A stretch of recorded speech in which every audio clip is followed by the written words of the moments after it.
Okay, when you are creating all of your standard pages, you're going to run into problems with two of them because the titles are longer than the allowed space. And that is it 8? Or is it 7? Planning for instruction. Oh, learning.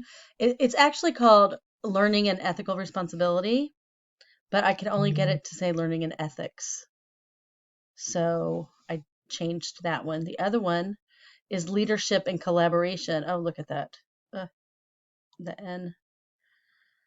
I deleted the word AND and used the ampersand instead. Let's see, will the N fit on there? It will. Now, the only other way to avoid doing this, I don't know what that other way is because I know other students have created this. Let me show you. Like if you look at Courtney's, she did use an ampersand there, but that one worked. So special prize to anybody who can figure that out. Okay.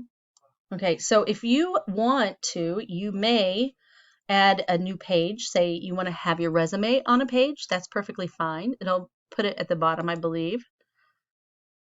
Oh, well, let's say that I want this to be my resume page, but I don't want it to go underneath my professional ethics.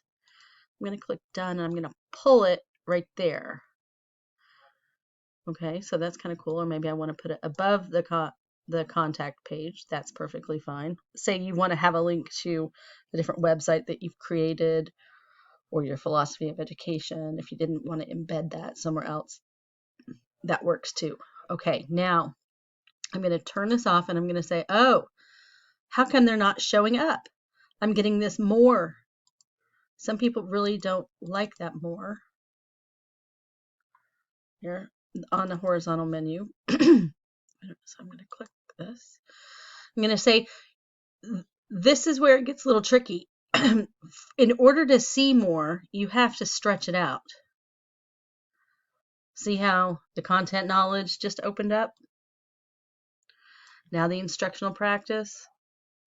So you could solve this by getting rid of the about page, right? You could just delete that whole thing if you wanted to. You can just be creative that way. Let's see what happens to our header. To our menu. Okay. And remember, you can go in and you can, excuse me, I'm clicking on the wrong thing. You can design it to be different sizes, different colors, different shapes, all different kinds of things. And I'll show you, you want something that goes with what you have. You can change the background color, the text color, the highlight when you hover over it color. So, and once you change it on one page, it'll change on all of the pages. Okay.